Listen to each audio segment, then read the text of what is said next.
Reclaim ground media, we're taking back the sound, lifting up the truth until the walls come down. Voices for the kingdom, hope in every town. This is where the lost get found. On reclaim ground.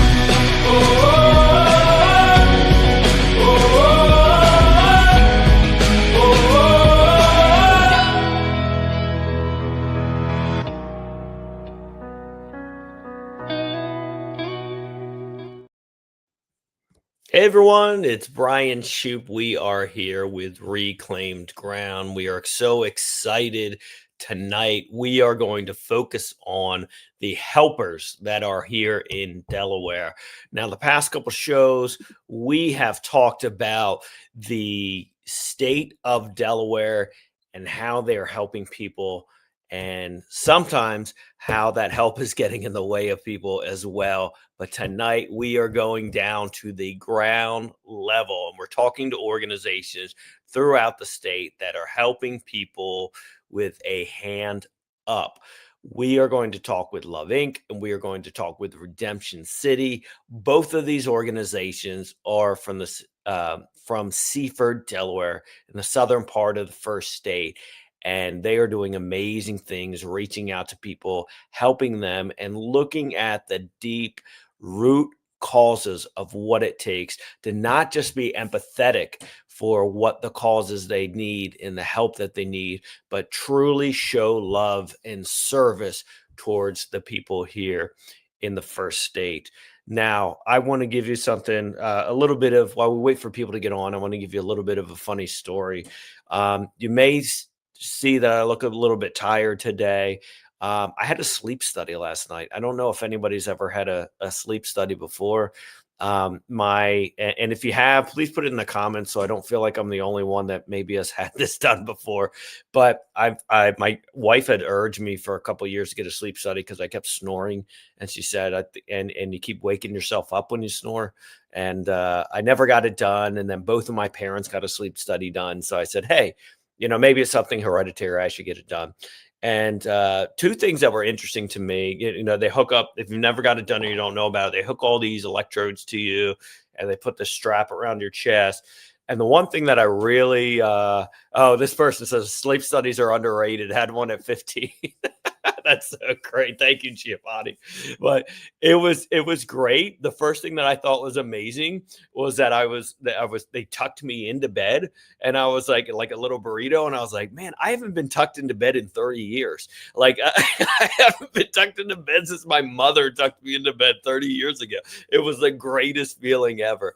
And, I didn't sleep much, though, to tell you the truth. And I don't know if it's because you're in like a fabricated, hotel for this, but I guess my worst fear is that they're going to come back, and I hope that like I need something to sleep, because my worst fears are going to come back and be like, no, you're just complaining too much. You're a father of two, you own a business, and you're a state representative. Like, buckle up, buttercup. You're just complaining too much, and that's my biggest fear. And so I wanted to leave with some levity tonight. Here's Mary. She's saying husband did sleep apnea.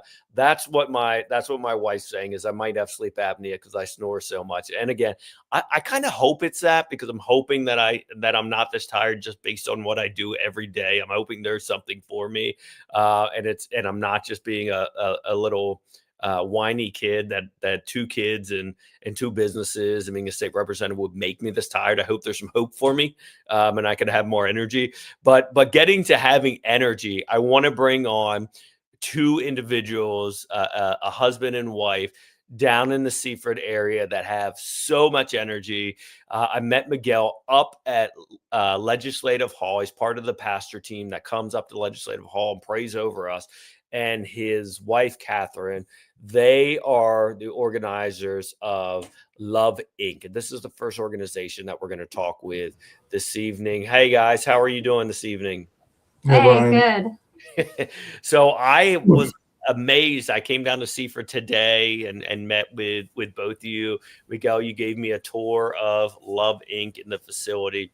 And I've got to say, I was very impressed with how you meet people at every single level of what their need is. And before we get into it, Miguel, I was wondering if you could just walk me through, if I am someone who is in need of help, and let's just get to the basic level. I call Love Inc. What is the process? How do you guys wrap your hands around somebody? So I'll give you an example. One individual called our connection center, which is our first department in our system. The connection center returned the phone call, and the individual needed a gas car. So we do the vetting. We make sure that the need is legit. We also make sure to get to know the individual.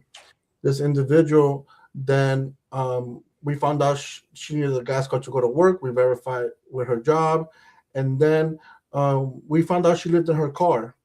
So this individual was then able to be transferred to our case management department, and our case management department was able to really come alongside her now face to face and come up with a vision and a strategy and a plan to teach her how to fish and to be able to learn the skills to be able to obtain and retain a future place to live. But then our third department is transformational ministries, which has mentors and teachers from all over the county who teach life skills and who teach finance courses and who teach different classes to guide them to better improve themselves on their knowledge. So that's one thing people call for is for gas cars, and we have taken them from a gas car to a place to live after they were homeless. So that's one of the ways that we help through the Yeah. connections. And Miguel, when you told me that story this morning, I loved it so much because when you talked about, someone asked for a gift card, I think, and this is the difference that we discussed between empathy and love. Empathy sometimes will lead to, not always, but sometimes will lead to, okay, here's the gas card, here's the cash. But the love says, let me, and hence your name, Love Inc. Love is lean in and find out what's going on, what's the need behind, or what's the deeper need than just that $25. And you were able to find out, yes, she lives in her car, but she also has a job. And how do we take the resources that she already has and create an environment where she can use stewardship within the resources she already has to build a better life for herself? And I think that's amazing. Tell me a little bit about when we met with. Oh, and I'm going to get her name wrong now, but the first person we met with that coordinates in the case management and what they do and how they find out what people need and how they connect them. Well, first of all, Margaret, our director of case Margaret, thank you. Yeah. Our director of case management, she has over 25 years of experience in the nonprofit realm. So that she led the Salvation Armies before. So for her to come in to be the director of our case management program is really a blessing. And with her experience in the past 3 years, we have helped 67 people go from homeless to a place to live, and over 1,000 people avoid homelessness. So one of the things that how our case management department works, first of all, we're not a crisis relief, but long-term support. Loving case management is a hand up, it's not a handout approach.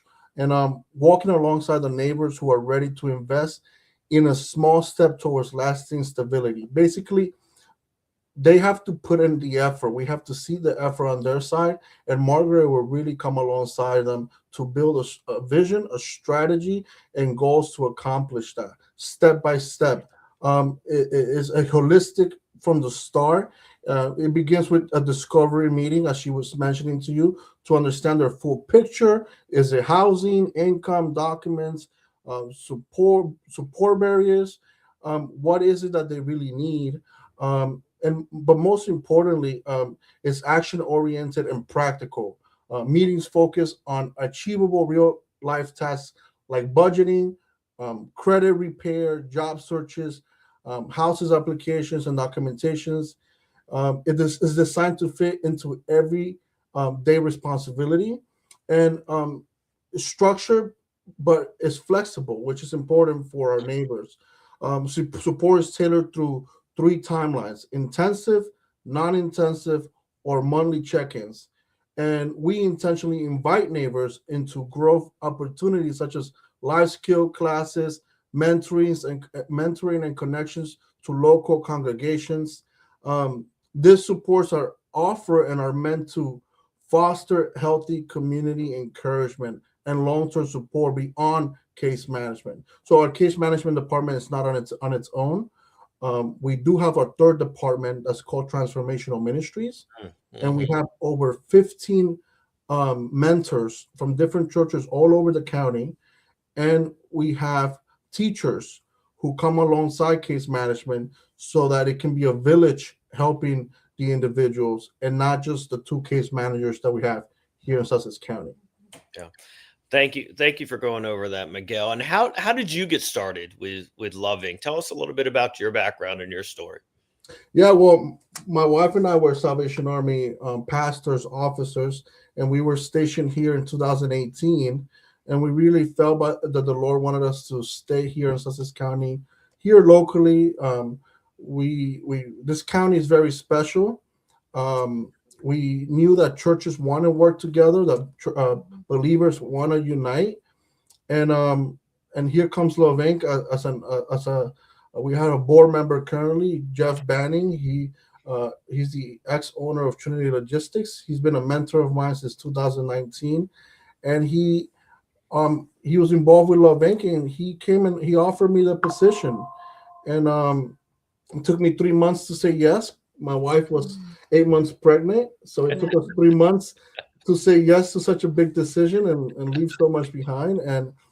But almost 4 years later, we're partners with close to 100 churches. Oh my goodness! So that's that thing that God revealed to us that's special in this county came true. 100 churches now work together instead of separately, and we have over 110 business partners. You took a picture where our 3 banners, one of our close to 100 church partners, and the other one is over 110 business partners. And that is what Christ is all about. It's about bringing the church together, because only with Him and then only in unity can we really transform people who feel hopeless. That's amazing. And Catherine, how did you fall into this? He said you were 8 months pregnant. How did you jump in with 2 feet? What got you started? Yeah, well, luckily, we ministered together in the Salvation Army, and so leaving, we would have to leave together. Yeah, it was actually funny because Miguel told me that the positions at Love Inc. were brought to him, and I'm like, well, I think that's something we could definitely do. Yeah. So in my opinion, it was more of it takes more faith to leave than to stay type of a thing. So we stepped out in faith, and then God provided our means the rest of the way. So now, what brings you, Catherine? What brings you joy working here? What's something that brings a smile to your face? What do you see? Yeah, I really get joy seeing, a lot of the times when we talk about the body of Christ, we think about each individual being a portion of the body. But what I've seen at Love Inc. is that all of these different churches throughout Sussex County make up a different part of the body. Each church has its own skills and abilities. And when working together in an organized fashion, it helps to further the kingdom of God. So that's the first thing. And then of course, the second thing is just seeing the transformation in people's lives, I got really close with one of the individuals that went from homeless to housed, and seeing where she started of not even knowing how to set a goal, didn't want to get out of bed. She herself admitted, I was just lazy, and now she says, all I needed was that accountability. Margaret was a great part of providing that accountability. So was her mentor. And now she just feels so confident in herself. So it's, seeing those success stories and seeing the body of Christ being what it should be is just awesome. That's amazing. And I love the work that God is doing through you two as well. And I won't go too personal into this, but how could my wife and I run businesses and you two work together? Yeah.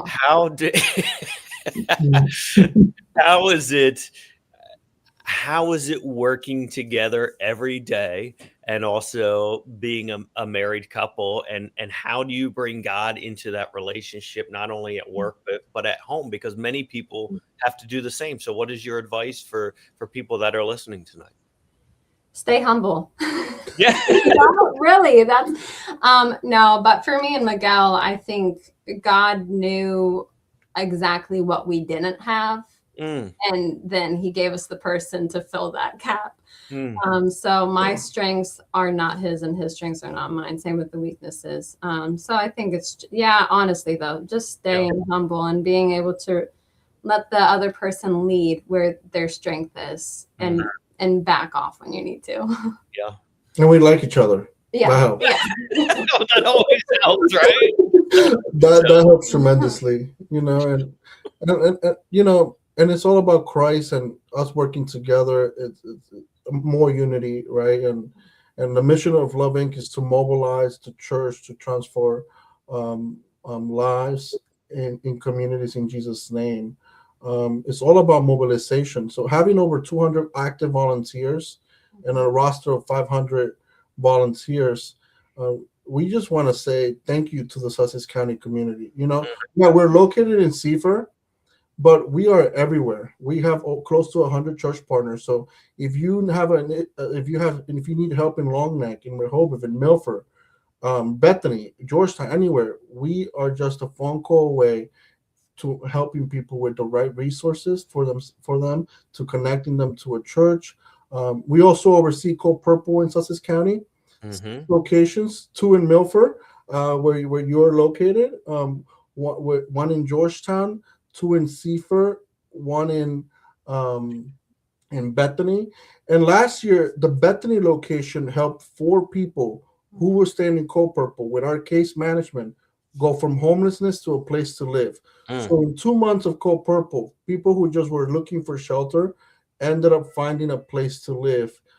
So the churches are doing a lot of good things, and we got to give more credit to the church. And Love Inc., we cannot do it without the church. We cannot do it without our business partners. We will definitely fall. Wonderful.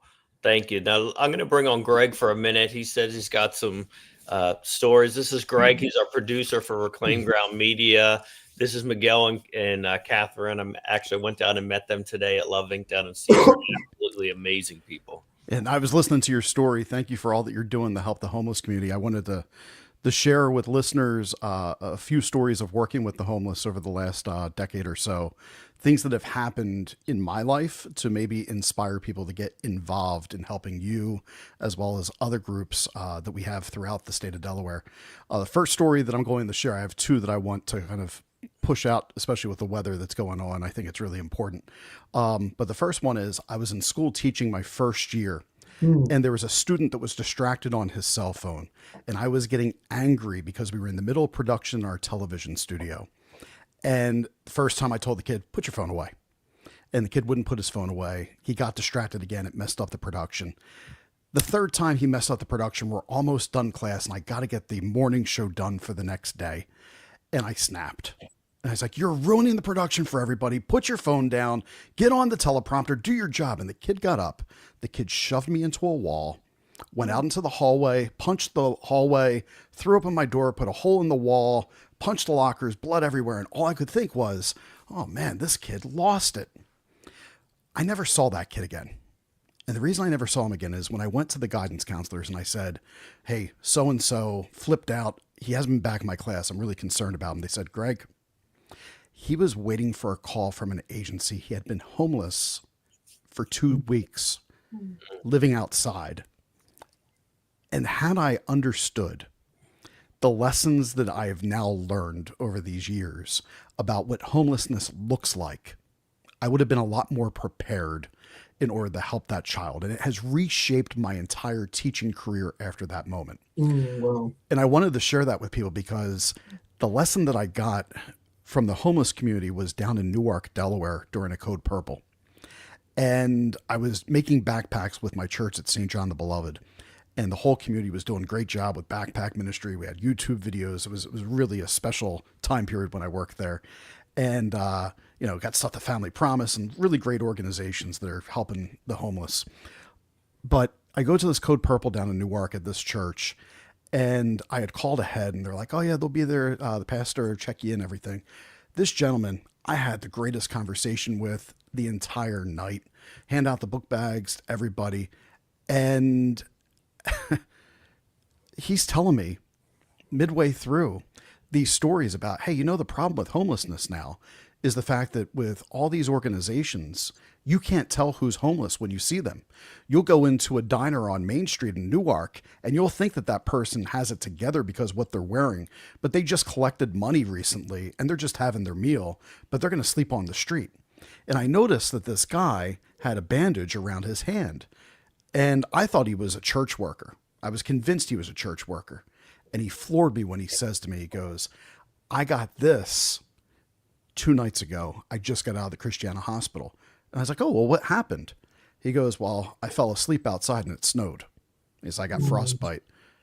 And it hit me the entire time. I wasn't talking to this church employee. I was talking to a homeless person who was telling me a story that I wouldn't recognize the homeless, and I didn't even recognize him next to me. Wow. The heartbreaking part of this story is I call the pastor to tell him, and I finally get in touch with him like 4 days later. He calls me back, and I tell him about this amazing moment that I had with this gentleman at the front desk checking all the people in. And he tells me, well, we had him checking everybody in because he knows who the homeless are because he's standing with them in Newark. And I was like, oh, well, I'd like to do something for him. I'd like to help out. And he says, Greg, he died yesterday. He froze to death. And there's so many resources throughout this state, but homelessness still gets a blind eye. And people, as we go through these last 9 days of freezing temperatures that broke, and we're about to handle another, there are children, there are families that are living in woods, that are living in most horrible situations right now. If you have it in your abilities and capabilities, and I know people are cash strapped, but to support resources in your local community, whether it's Love Inc. here, whether it's Family Promise that I talked about, the Friendship House, Ministry of Caring, Shepherd's Office, the Lutheran Community Services that are in Wilmington, the Salvation Army. There are so many places that need your assistance. They need your time. They need you to be able to volunteer with your heart. And so I wanted to come on and thank you, Brian, for letting me tell that story. Yeah, of course. Because it's changed my life to have those experiences, and it's made me so much less judgmental of any situation anymore. And I just learned I'm blind to what homelessness was, and I think the majority of us are. So thank you, Miguel. Thank you, Catherine, for what you're doing. Thanks, Brian, for putting the show together. Now you have another guest in waiting as well. Yeah. And so thank you to her as well. But Yeah. everybody working, it takes a village, and I'm glad the community is well taken care of. It does. And thank you so much, Greg, for sharing those Thank stories. you for sharing that. Miguel, one thing I do want to point out is when I think the word that I heard over and over again today from the people that work with you was accountability. Now, and some people take that word as kind of harsh, but when it came from the mouths of the people that work with you, it was out of love. And can you tell me about how you all use accountability through love in order to help these people? Yeah, I mean, if I don't show up to work tomorrow and I don't show up for the next month, I will be held accountable. Mm-hmm. if we are all going to be held accountable according to our actions.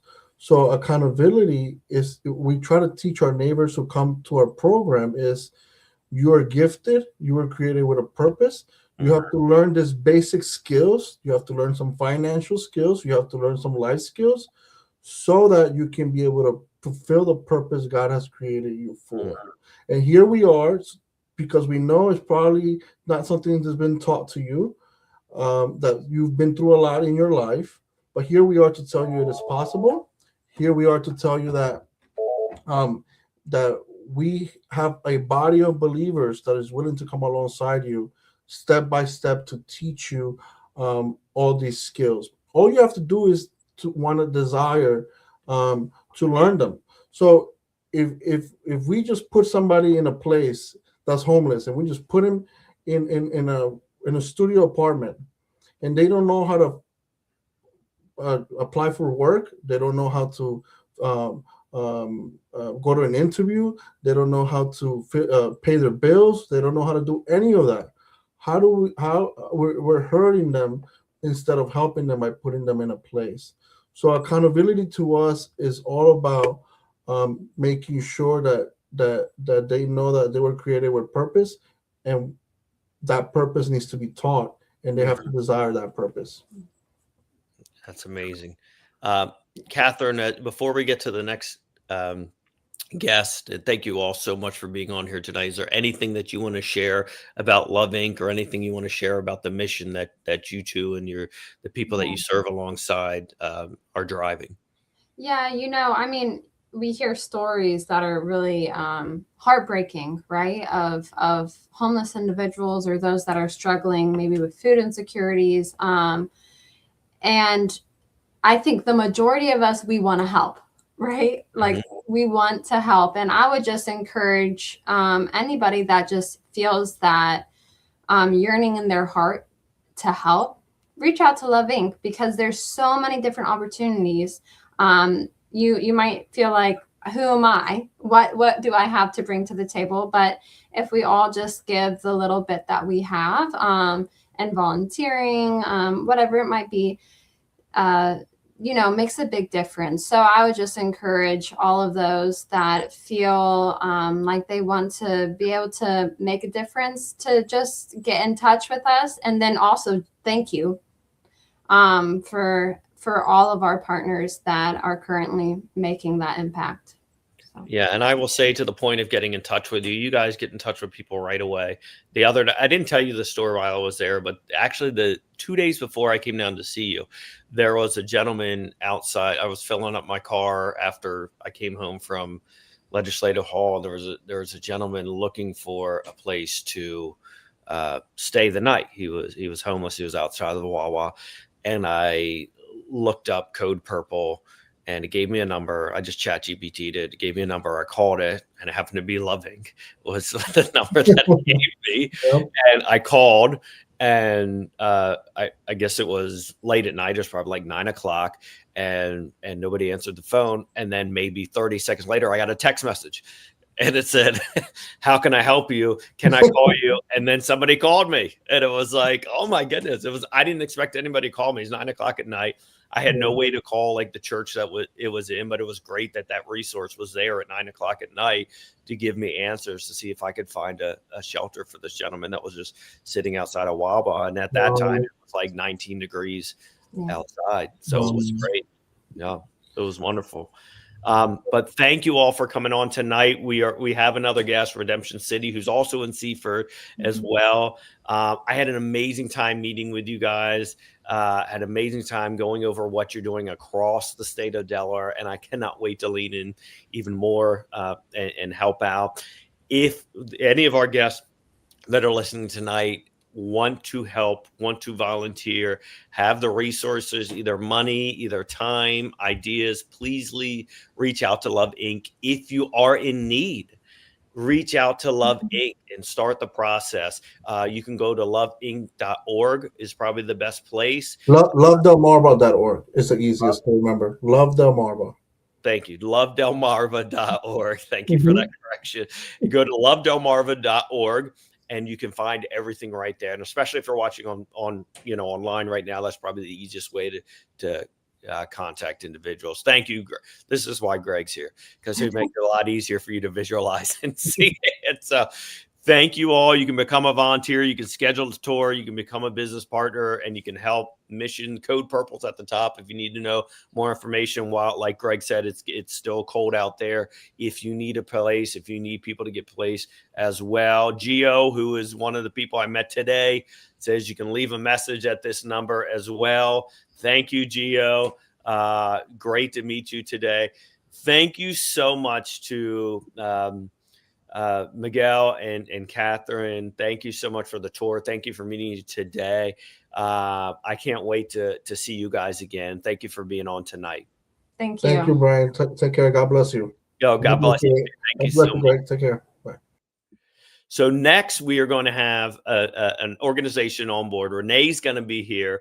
Nikki's actually talking to, and Renee will fill us in, but she's talking, I believe, at a city council meeting. She'll be able to fill me in. But I visited Redemption City down in Seaford because two individuals in our community were talking about how do we help people that are homeless in our community, and that some of them either have addiction problems or they need help with getting a job. There's a myriad of different reasons why people are homeless, but Nikki Gonzalez was the name that I kept hearing that was doing it correctly. And this was when Milford was talking about potentially being the second place where there was going to be a pallet village in Milford.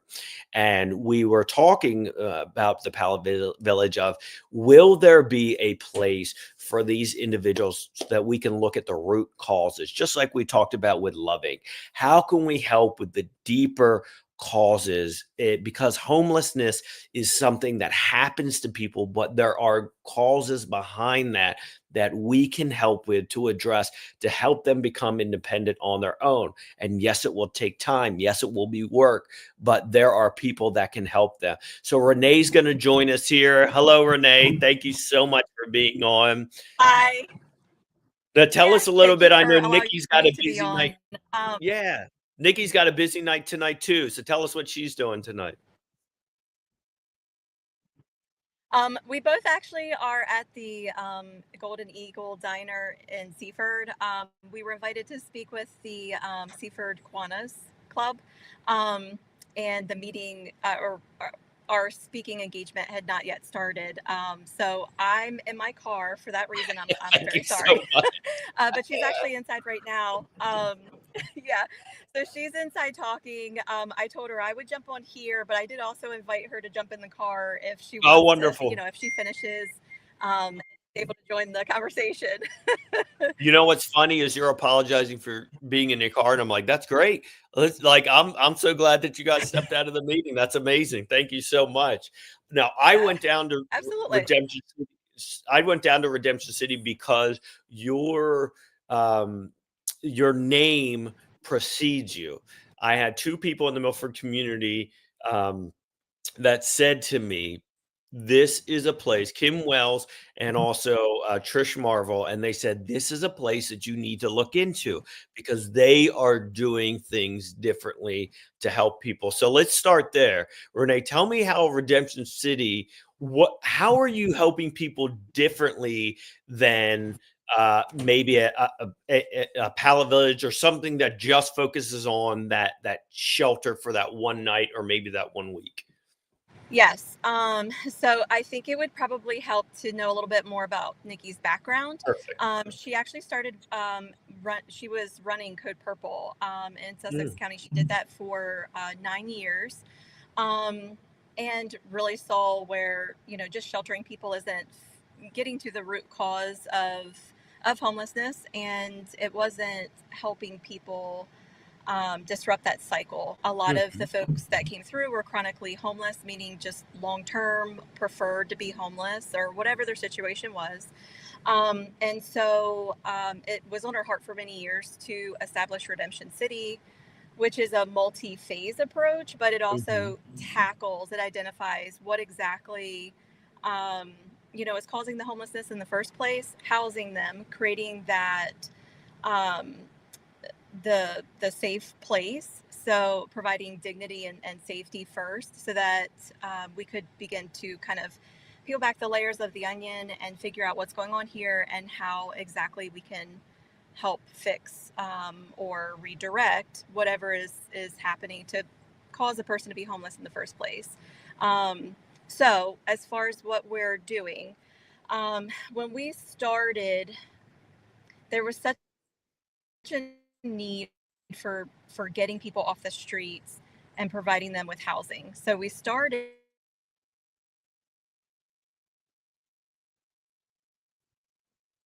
Oh, are you there? I can hear it. Yeah, it streamed out a little bit, but I think you're back. Okay. Okay. All right. Sorry about that. No worries. So we started with a 10-bed shelter. Realized very quickly that it was helping 10 people, which is great, but at the end of the day, it was not reaching the need. There were a lot of people on the wait list getting calls from women in need, and we didn't have a place to help with them. So we ended up with a second transitional shelter that became the women's shelter. And what started happening was the program was bottlenecking. We were getting people stable. They were employed. They were going to counseling appointments. There's a lot of mental health. There's some people, but not all, have substance abuse histories, mental health histories, and things like that. So they were attending their appointments. They were getting medical workups and things like that. And we were working towards them gaining stability or the independence. But there's no place for them to go. In the meantime, to back up a couple of steps, there was a whole, there's a whole population of people not being helped that need emergency shelter or need a resource center to help with identification. You can't get a job without, your IDs and your birth certificate and your social security card. So the third space that we opened, which was in April of last year in 2025, we opened a day center. That day center has served as a resource hub. We pull people in off the streets. They have access to meals, showers, laundry. Nikki case manages and gets them going on all the documentation. When the Trish, I can see this is a really cool platform. I've never used it before. So when the cold weather hit, so December 1st through March 31st, we also run a winter overnight shelter. And the state actually approached us when the snow came and the temperatures dipped so hard to say, what's it going to take for you guys to be open 24 hours? Because that building otherwise is not open 24 hours. We normally have to close between 2 p.m. and 7 p.m. At 7 o'clock is registration and dinner for the overnight stay. And so we were able to do 24-hour service and helping the folks so that they weren't having to go back out into the cold. The example I say so often, I say it to my kids and, people in our community at our church and everything. I can't imagine. I don't even like walking to my car in this cold. So I could never imagine being outside, much less for hours on end. So the old ACE Center, everybody knows it as the ACE Center, but that is our North Star Navigation Center. And that is where we're doing, day center connection to resources, and then we do the overnight program there as well. So thank you for explaining that. When I went down to Seaford, I did get to see the women's center. They were, I don't know if they took them out for grocery shopping or whatever it was, but I got to see the rooms. Then I went to the men's house and got to see that, and it was really interesting the way that and maybe you can explain a little bit further that they all had a certain job in the house. They have to be sober. They can't even go out and drink or smoke because it may trigger somebody else's addiction. And can you talk a little bit about those things that are put into place to help everybody in the house? Yep. So everybody calls Nikki Miss Nikki. Miss Nikki has a lot of rules. As part of, you talked with Love Inc. about accountability, and the folks that are in the Sunshine House and the Lighthouse, that's our women and men's shelter. There's a lot of rules. Those folks who are staying there, they are there to make changes. So, they are. It's not a sober living home, but if there is an addiction, a history with addiction, they must remain sober. They're frequently tested. They must get a job, and you can come in. You must get a job, and if not a job, you must acquire income in some capacity, even if it's through disability. They must volunteer. It's kind of funny you mentioned nobody was in the rooms. They're not allowed to just sleep and hang out. Like, that's not what we're there for. We're there to put in the work. And, as a result, we're helping them get back on their feet and acquire the skills. There's conflict resolution classes that happen too. There's house meetings. They all have chores. Everybody was calling Miss Nikki today. There's a lot of germs and stuff going around everywhere as a result of the season. And, some people were asking Miss Nikki if they could take a nap today. So there's rules about, like, no watching TV. You're not there to hang out. You're there to put the work in. So Nikki actually just joined us. I told you I invited her. Oh, wonderful. Hey, Nikki. Great to see you again. We were just talking about how everybody says Miss Nikki has a lot of rules. And she said, yep, I do. Yep. But we were just talking with Love Inc. and they said how, they believe in accountability as well, because it actually it's through love showing them that, the accountability will help them in other parts of their life start to understand of how to set measurements for themselves. Oh, yeah. Yeah. So tell us about one thing I thought was interesting when I came down to visit you was if there is a conflict in the house, because they're all just like all of us. We're all human beings and we disagree on stuff. How do you with how many grown men live in the same house together? 9. 9. So you have a few grown men in the house of 9 that don't agree with each other. How do you resolve that conflict and teach them how to deal with that, maybe in the workplace or with other people that they'll have to work with in the future? Because I know they don't just all come to you and say, hey, make a decision on everything we disagree with. Yeah. So I try to sit everyone down, hear everyone's feelings in the moment of what they said happened, because, there's my truth, your truth, and the actual truth. Yeah. And so, and I really try to help people understand that everyone has come from a different place.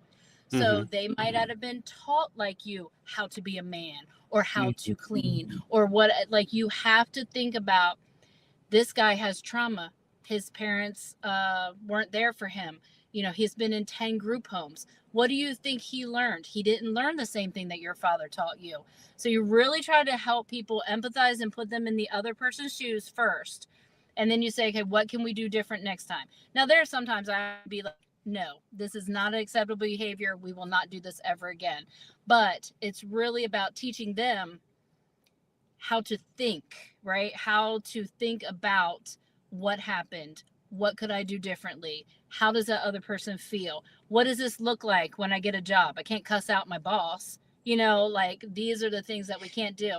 And it's funny you mention it, because we are starting conflict resolution class every other week. And it will be how to resolve any conflict anywhere, whether it's work, home, family, shelter, whatever it looks like, and putting tools in their toolbox. That's what we're always trying to do.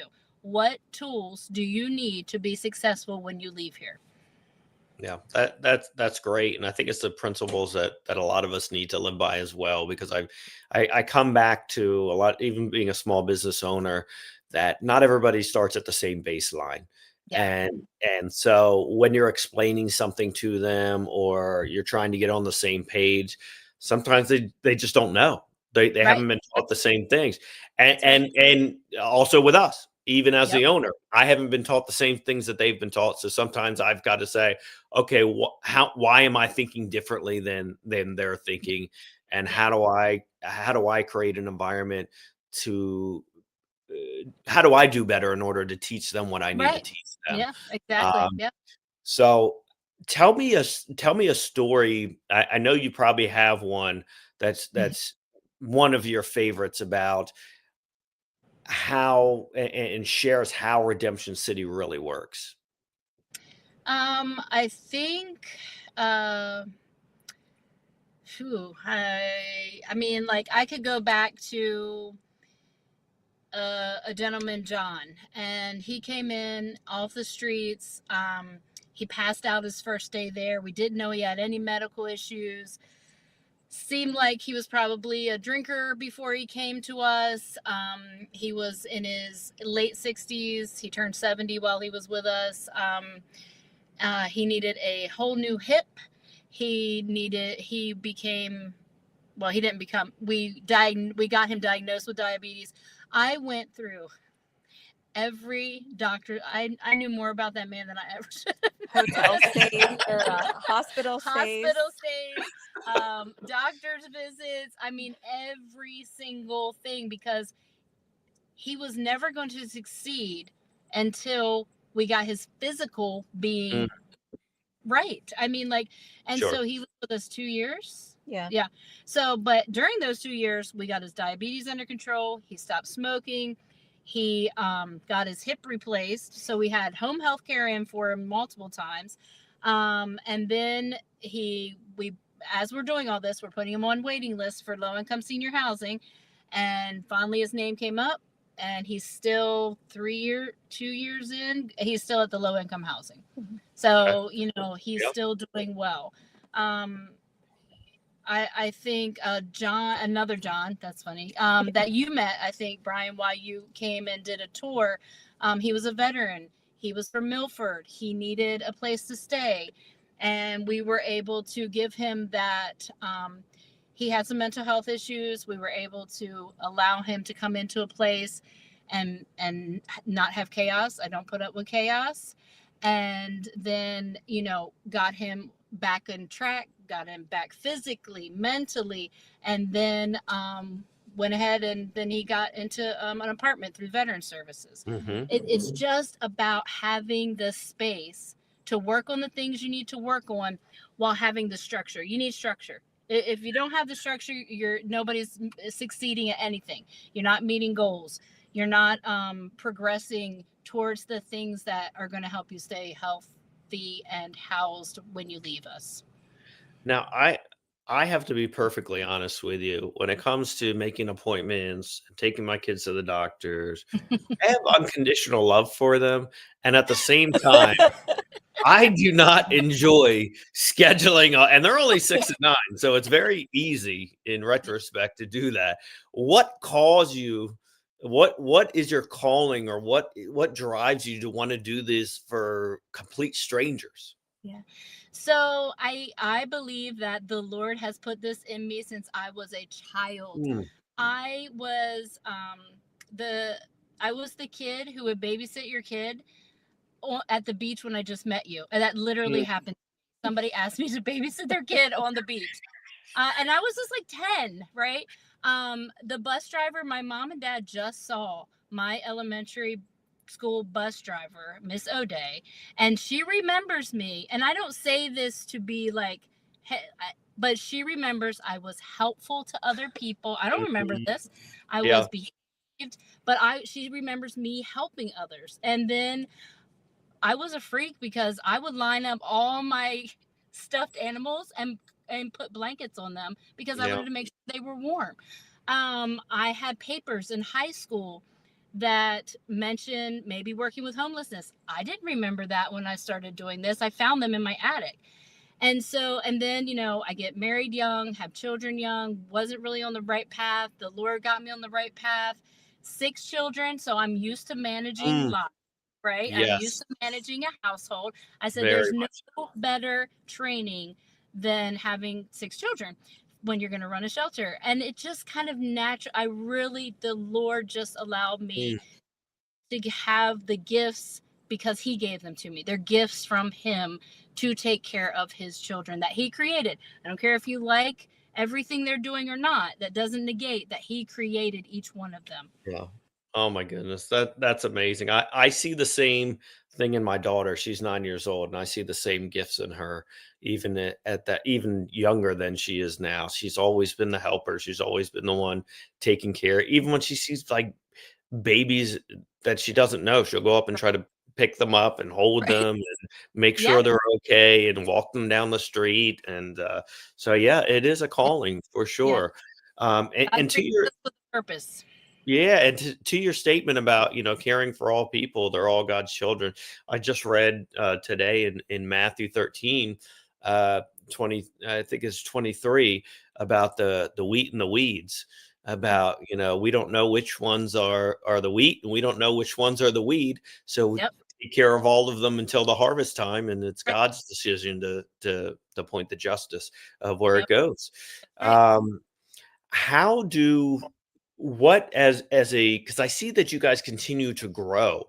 What are your needs as you continue to help more people in the community, and what do you see as the needs, and expand on that, not only the needs of Redemption City, but what do you think are the needs within Delaware to help the same people that you serve? I mean, obviously, funds are always a need. I would like to have our own space because we are renting 3 buildings. That's an astronomical fee when we could Yeah. be putting it into our own building. So that's one of our like thoughts moving forward. Also, the next step. I have so many people bottlenecked in our shelters because you only get $600 a month Social Security. You only get $900 a month disability. There's nowhere for them to go because all of your low income housing is taken up. And then if it's senior housing, you don't make enough to actually afford senior low income housing. That doesn't even make sense. And so we would like a transitional piece so that you could stay there until your name comes up on a list for the low income housing. That would be wonderful. So kind of like it's a little less programmatic, a little more self-governed.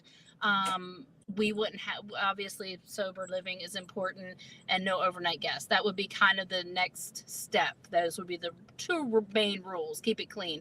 And then also, I mean, more and more and more. I just had an 85-year-old. I just had an 85-year-old lady with a bird, and she was evicted. I'm not saying she shouldn't have been evicted because she was very behind on her mortgage or rent. It was rent at an apartment. But why didn't somebody step in before $12,000? Like, what is happening? And so I just more and more I see we need a senior housing. We need senior housing for poor people. I know that sounds a little bit awful to say, but the poverty level, people don't always want to give up their income. They don't want to give up their, total independence. So they're not quite ready for a nursing home, which you have to give up all that. But they can't really manage all by themselves. We need something in between. And I just see more and more like I have a vision for that senior place. Yeah. We And have a lot. it's going to get not only more difficult, but it's going to get more real as especially Sussex County starts to age. I think the last time I looked, Sussex County is one of, if not the, what they call the grayest counties in the nations, which means over 65. Okay. So it's definitely going to be needed. And there's so many transitions that take place, as you said, Yes. not being able to live on your own, but you don't need to be in a quote unquote Right. nursing home. You're still independent. Then, something where you do need some more assistance all the way through, all the way to the end. So there's going to be, and it's going to be unique for everybody. There's going to need to be options for everybody. And unfortunately, it's, in earlier times, the family was the big part that picked that up. So it was the family, and unfortunately that a lot of times that has gone by the wayside, not only because the family structure has broken down a lot, but also because people live in different states and they live other places. So you see that a lot, and it'll be. I saw the 85-year-old just had. She's a widow.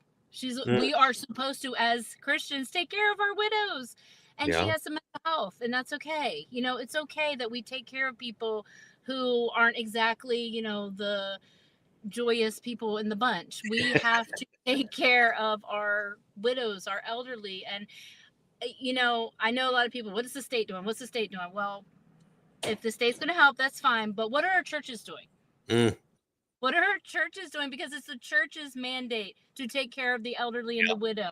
It's the church's mandate. So I think, and I'm not bashing churches, I'm really not, but let's think about this. We always say the state should be, but I think the church need to think about it a little more.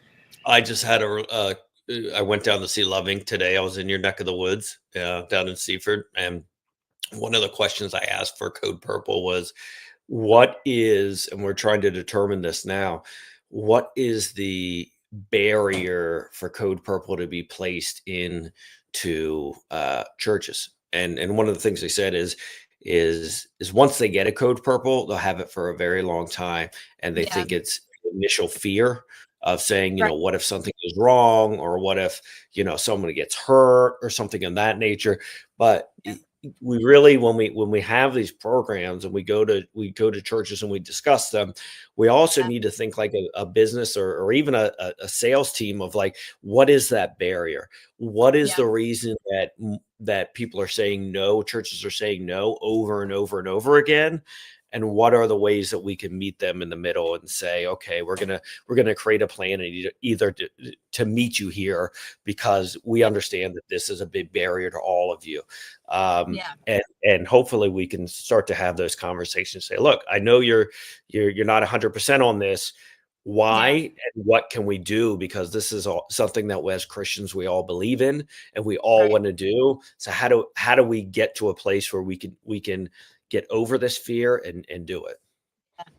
And I'm telling you, it takes people coming out and getting to know our population. So you get rid of a lot of those like misconceptions. There is some truth in some of the stereotypes. I'm not saying there's not, but the majority is, people are like, aren't you scared? Aren't you worried? Aren't you scared? Because I used to go out in the woods when I first started 15 years ago. And it was like, no, more people are nice than are mean. Like more people are okay than are not okay. More people would protect me than want to hurt me. Like it's just They're not very the grateful. norm. They're very grateful, very loving, just a whole different mindset. So I tell people, come visit, come get to know some of them, and you'll be like, oh, my husband, when I first started, he definitely had the mindset, they just need to get a job. They just need to da da da da da. And so, I'm running Code Purple at that point. It's the first year of inception. And he comes in and starts spending the night. We have spent so many nights at emergency winter shelters, and his whole mindset changed. He's like, oh, like they're people. Oh, you just have to come and get to know people. One of the second church that we got into when we first started growing Code Purple, they were very much against it, and then they ended up being a Code Purple site for years. And it was I remember one of the guys saying, oh, this is totally different than I thought it was going to be. It is. It's just getting over that hump. And I think one of the other things coming from the state perspective is that we need to break the state of the fear of backing faith-led organizations. There is a real fear by lawmakers that if we back organizations that are faith driven, then that will be seen as kind of promoting a certain faith or a faith over another, when really a lot of these organizations are using this faith as their backbone and how they serve, but they're not pressuring people into saying you cannot be here unless you're a Christian, or if you don't convert to Christianity, or whatever faith they are, then you can't be here. It's just that is the backbone and helps drive their mission and what they do every day. So if there's a way that we can break down that wall and say, look, these are people that want to help, and it's because of their faith, that's who we should be pushing the money into as well. Yeah, that's what we tell people all the time. Yes, I am faith-based. I do what I do because of Jesus. I mean, I am 100% a Christian, but I don't expect everybody to be. And if that's not what you want to do, you don't have to do. God's a gentleman. He's never going to force you. He wants you to come willingly. I'm going to love you until, that day, or maybe not that day. I don't know. I'm still going to love you no matter what, because you're God's creation. So, and that's what I tell people. There's no mandated religious things for us. Sure. Well, thank you very much, Nikki. Thank you, Renee. I appreciate you guys making time for us tonight. I appreciate you jumping in the car and talking with us. No, that's what I said to Renee. Don't say sorry. I think it's great that you guys came out of the meeting. I kind of like when I saw her in the car, I was like, man, that's so them. Like, because they're always on the run. They're always energized. They're always doing something. Like, you guys are always here. And here's Redemption City's website. Thank you, Greg, so much. If you can support, if you have the means to do so, if you can help out, here's how you can donate and make a difference with Redemption City, to people through Redemption City, with people that we heard about tonight. You can also, if you want to volunteer, if you want to become a part, if you have a way that you can lead, not only with resources, but your time or your ideas, you can call Nikki and Renee as well. Thank you to Redemption City. Thank you to Love Inc. as well tonight. And it was really a great opportunity to hear from, we always hear, not always, I shouldn't say, but a lot of times we hear what the state is doing or the federal government's doing. And it was great to hear tonight from two organizations, Love Inc. and Redemption City, which are faith-led, to see what they're doing on the ground level. And it was great to hear about how they understand that it is not just about empathy. It is not just about feeling for people, but it's more about love. And love means that you want to see that person succeed over and over again. And the way to do that is to show them, give them small pieces of accountability over and over and over again, so they can see success in their own lives and they will become independent. And that's what we need for our state. And I'm not just talking about the state of Delaware as in the government of Delaware, but that's just what we need for families and for businesses in our community, is that we help people in a way that they can learn the skills alongside of us, then they can build the skills, they can become independent, and then they can take those skills and they can help others as well. And that's what tonight was really about. This whole month, we are going to feature organizations or nonprofits that are pushing positive things into our community. We're going to show you how individuals and nonprofits and just regular people like you and me and Katie and Greg can help our communities, because we are the difference makers. We make the difference in our communities. All of us make the difference in our community. We like to put people on platforms. We like to put, professional athletes or politicians or, people who movie stars on platforms. But it is the everyday person within our community that makes the biggest difference. I just watched a video today about a mother. Interesting enough, it was on American Idol, which I do not watch, but it came up on my social media, and she created a song. You may have seen this. She created a song called "String Cheese," which is an odd. So Google that. It's called "String Cheese," and she wrote a song about her children, her three boys. And I have a boy, so I know how crazy they are. She has three boys. She was a young mother, and she wrote a song about how she just didn't want to be touched. She just wanted to be left alone because all they wanted to do was climb on top of her. And she was asking God what she should do, how she would help, because she felt like she was just sitting at home and not leading somewhere.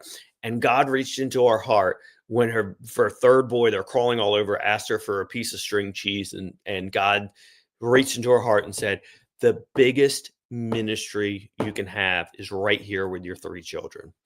And that is what we want to talk about this month, is whether you're a stay-at-home mom or dad, whether you're somebody in the community, whether you have a fancy title or not, the biggest ministry that you can have is inside of your family, inside of the community you live in, and with the people that you love. And that's what we're going to talk about this month. So thank you all. Again, we are very bad at doing this, but at the bottom of your screen is a tiny URL, RGM support for donations for donations for Reclaim Ground Studios.